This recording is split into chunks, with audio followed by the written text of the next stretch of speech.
रोने लगे। माता कैकेयी का ध्यान आया तो राम जी जो है देख करके जो है रो रहे हैं, उठा के अपने हृदय से लगा लिया, सीने से लगा लिया। कहीं अल्लाह राम देखा तुम्हें, कहीं डरा तो नहीं, भयभीत तो नहीं हो गया। राम जी ने कहा मां बात क्या है, तेरे दिल की धड़कन बहुत तीव्र पड़ चुकी है, ऐसे स्वरूप तो तुम्हारे अब पहली बार देखने पड़े लल्ला, समय आने पे बताऊंगी। राम जी थोड़ा और बड़े होते हैं। राम जी ने कहा मां उस सपना के बारे में तुमने अभी तक नहीं बताया, बात क्या है बताओ। माता कैकेयी ने बताया कि बेटा मैंने संकल्प लिया जब तक रावण के 10 शीशों को नष्ट नहीं करूंगी तब तक मुझे शांति नहीं।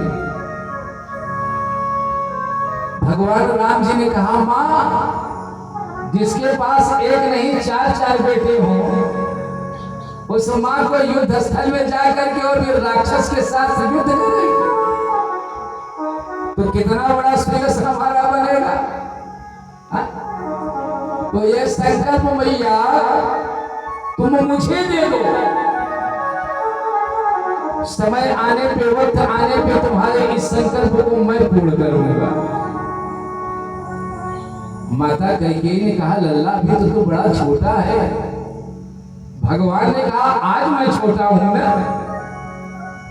लेकिन जब समय वक्त आ जाएगा तो मैं बड़ा हो जाऊंगा। आज माता कैकेयी ने जो है अपने संकल्प को राम जी को दे दिया। राम जी ने माता कैकेयी से जबरन संकल्प ले लिया। लेने के बाद राम जी ने कहा मां यह रावण जो है बड़ा ही प्रबल है। आज गर्मी कुछ ज्यादा ही है जो है, हवा नहीं चल रही ना, धूप है। ठीक है, हर ऋतुओं का जो है अलग अलग महत्व हुआ करता है सब। ठंडी के समय ठंडी पड़ना अति ही आवश्यक है। बसंत ऋतु में बसंत ऋतु चाहिए, ग्रीष्म में ग्रीष्म चाहिए, शरद में शरद चाहिए, हेमंत में हेमंत चाहिए। ठंडी गर्मी बरसात ये सब ऋतुओं का अलग अलग महत्व है। और जब ऋतु कोई विपरीत कार्य होता है तो समझ लो प्रकृति हमारे विपरीत काम कर रही है। और जब समय पे जो है कार्य हुआ करता है ऋतु का प्रभाव असर, तो हमारे जीवन पे अच्छा जो है सिद्ध हुआ करता है। राम जी ने संकल्प को ले लिया है। राम जी ने जो है बताया कि मां इस रावण को नष्ट करने के लिए आपको अपने इस राम को 14 वर्ष का वनवास देना पड़ेगा। माता कैकेयी ने कहा लल्ला ये तो क्या बोल रहा है, तू 14 वर्ष कह रहा है कि तू 14 मिनट के लिए हमारे आंखों से ओझल हो जाता है तो मैं बेचैन हो जाती हूँ, मैं रहूंगी कैसे। राम जी ने कहा बस हो गया, यही आपका संकल्प है। आप भारत की छत्राणी है, वीरांगना है मां। इस रावण को नष्ट करने के लिए क्या आप इतना भी नहीं कर सकते, इतना भी त्याग आप नहीं दे सकते। कैकेयी ने कहा लल्ला रावण के वध के लिए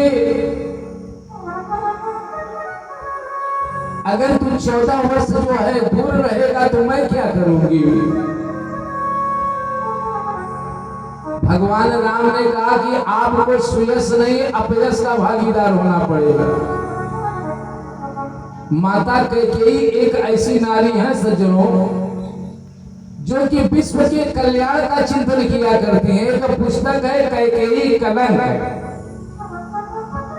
कोई अपने बेटी का नाम कैकेयी नहीं रखता है, लेकिन कैकेयी माँ को कोटि कोटि वंदन अभिनंदन है कि अगर कैकेयी माँ के जैसी की सोच जो है आज की आर्य नारियां हो जाए तो जगत का कल्याण हो जाए, जगत का मंगल हो जाए। आज वह समय आ गया कैकेयी जान रही है कि राम 14 वर्ष के लिए अलग जाएगा और जब राम बन जाएंगे तो राम के बिना हमारे महाराज एक पल भी नहीं जी पाएंगे। मुझे जो है विधवा गति को भी स्वीकार करना पड़ेगा। आज माता कैकेयी बहुत रो रही है, बहुत बड़ी पीड़ा है, बहुत बड़ा दुख है, क्योंकि आज जो दूसरा वरदान है कैकेयी का मनोरथ के साथ साथ यह मनोरथ बहुत बड़ा दुख देने वाला मनोरथ जान रही है। तापस भेष विशेष उदासी 14 वर्ष के लिए राम को वनवास। इतना सुनते ही महाराज दशरथ तो बेहोश हो गए कि मोर मनोरथ सुरत रूला, मोर मनोरथ हरानी करूँ जी अते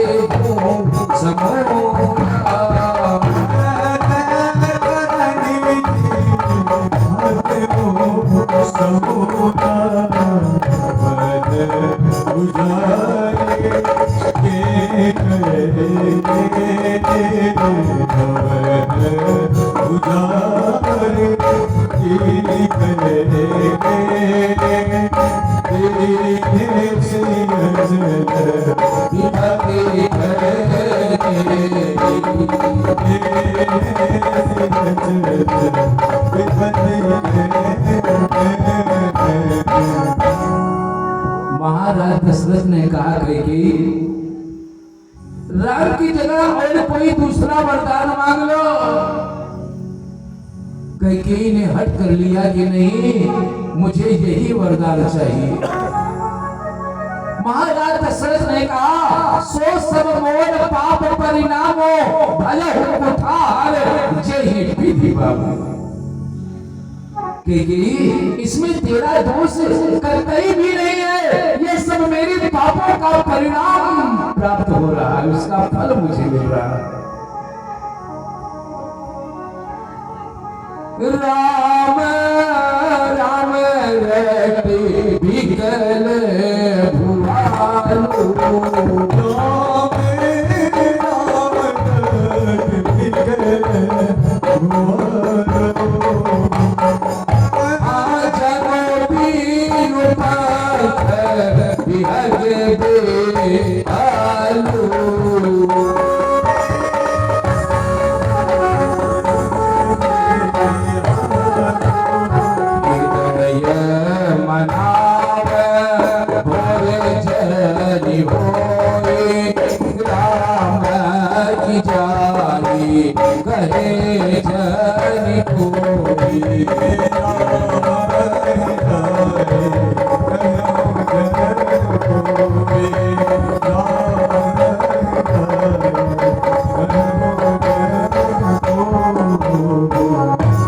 आज महाराज दशरथ राम राम रट रहे। कैकेयी ने कहा अगर इसी प्रकार से आपको अबलाओं की भांति करुणा करना था तो आप किस तरह पे कहते थे मांगो मांगो मांगो मांगो।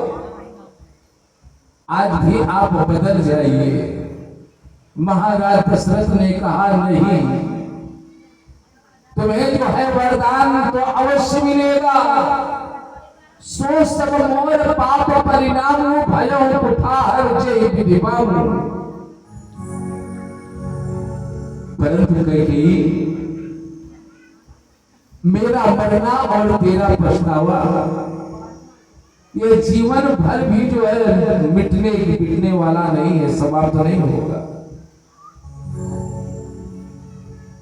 इधर रबकुल की गुरु सूर्यदेव से प्रार्थना कर रहे हैं कि हे रबकुल के सूर्यदेव प्रभु, मैं आपसे निवेदन प्रार्थना करता हूं कि कल आप सुबह उदय मत होइएगा। अगर कल आप उदय होंगे तो राम के साथ साथ ही इस दशरथ के प्राण भी चले जाएंगे। उदय करहु जनि रवि रघुकुल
महाराज दशरथ कहते हैं कि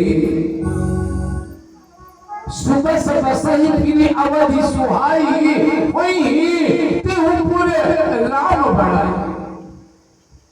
एक दिन ऐसा आएगा परंतु उस दिन को देखने के लिए शायद हम जो है नहीं रहेंगे, क्योंकि राम के साथ साथ इस दशरथ के प्राण भी चले जाएंगे। इधर महाराज दशरथ को रोते बिलखते पूरी रात बीत गई। इधर सवेरा हुआ, अयोध्यावासी सब इकट्ठा होते हैं,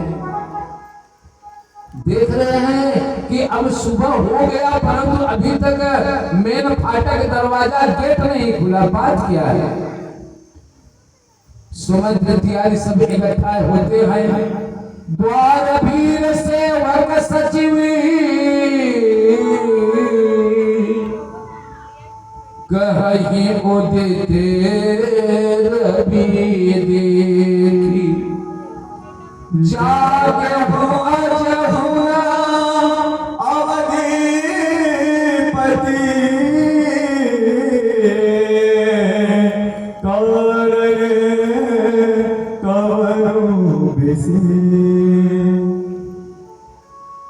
अयोध्यावासी सुमंत्र जी से कहते हैं कि ये तात जाकर के पता करो। सुमंत्र जी जब वहां पहुंचते हैं तो स्थिति को देख करके और बेहोश हो गए। कैकेयी ने कहा कि अब यहाँ ज्यादा जो है कुछ पूछने की बात नहीं, कि सुमंत्र जी जाओ और राम को लिवा के आओ। महाराज राम जी से कुछ कहना चाहते हैं। सुमंत्र जी महाराज समझ गए कि कोई न कोई पुचारी चक्र जो है महारानी ने जरूर रचा है। सुमंत्र जी राम जी के पास जाते हैं। राम सुमंत्र की आव